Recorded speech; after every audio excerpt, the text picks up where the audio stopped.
Year were you born? I was born in 1954. Okay.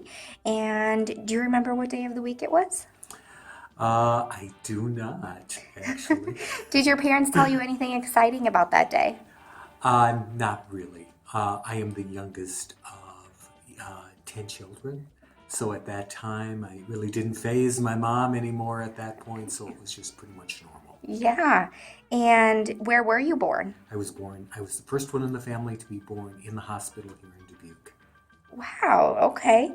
And do you know why you were given your first middle name? Oh, it was a relative.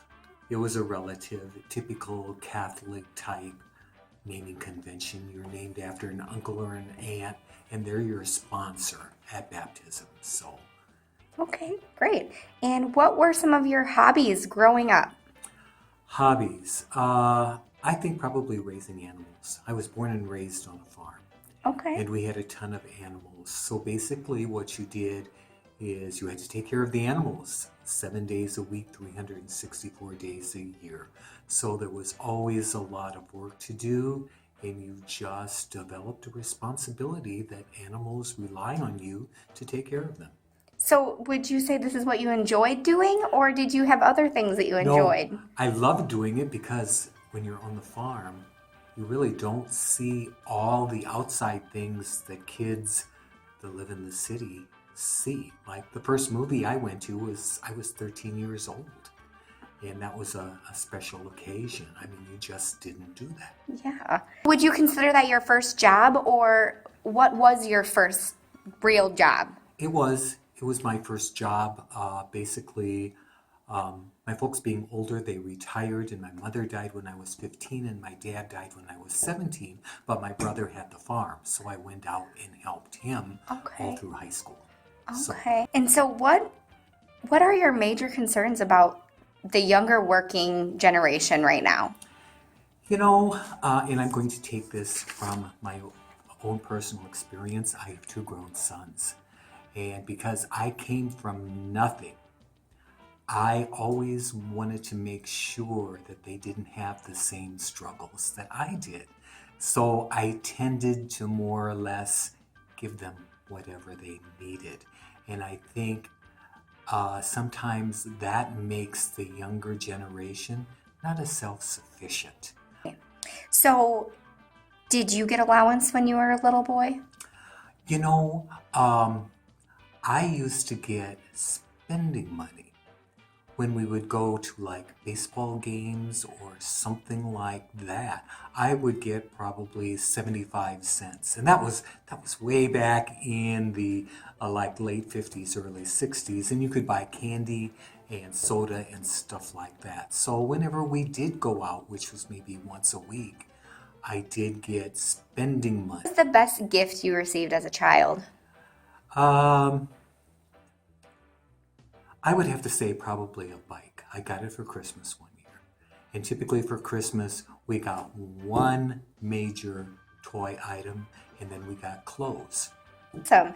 And what do you think is different about that now than when that bike was super amazing to you? Um, I'm going to go back to my own kids again because you want them to have the latest things that other kids do. You go out of your way to make sure that they do have those so that they're not left out. So at this point, I think their expectations were that they would get a lot of neat, up to date type things. So a bike may not be the most No, exciting thing no, that not at all. right. Not at all. Okay, and did you go to a college or a university? I went to a community college. I have an associate degree in computer programming technology. Nice. And how did you decide that's what you wanted to study? You know, it was probably the late 70s, and I worked for a nonprofit organization as the bookkeeper statistician, and our payroll, which I did, was going computerized. And I realized at that time that I had no computer skills, and computers were just coming in then. And so I decided that I would take a year's leave from work and I would go to a computer school and learn programming. And did you serve in the military or the army? I did not. No, no. Oh. Well, if you had 3 wishes, and you can date this back to childhood or now, what would they be? 3 wishes? 3 wishes in life.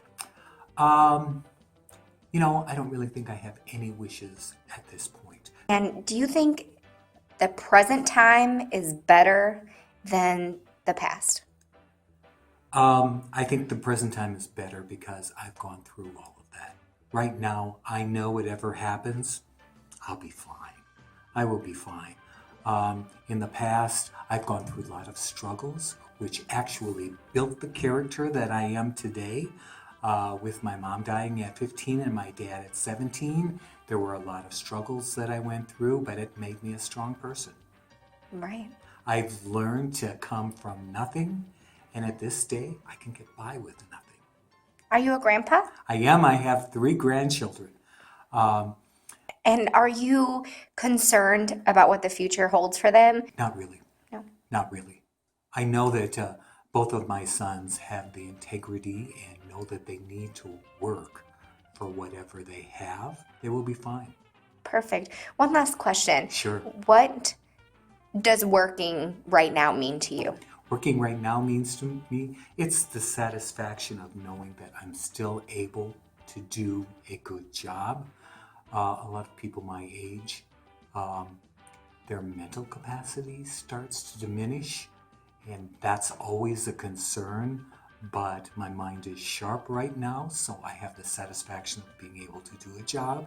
Of course, there always is the outside influences of having younger people with more energy and more of the technical skills that are in right now, that you need to compete with them. There's always that in the back of my mind. And do you consider it a place to just come and relax, enjoy, or is it something that you feel like you have to do? Oh no, I mean, it's fun, but yet you know that things have to get done. And so you come and you make sure that they do, however that happens. You have the work ethics that these are the things that have to be done. Would you consider working from home? Or Actually, in my older age, yes, I would. I would consider working from home. and what's your retirement age going to be, Walt? I really don't know. My retirement age will be when the figures add up. Okay. Thank you, Walt. You're welcome.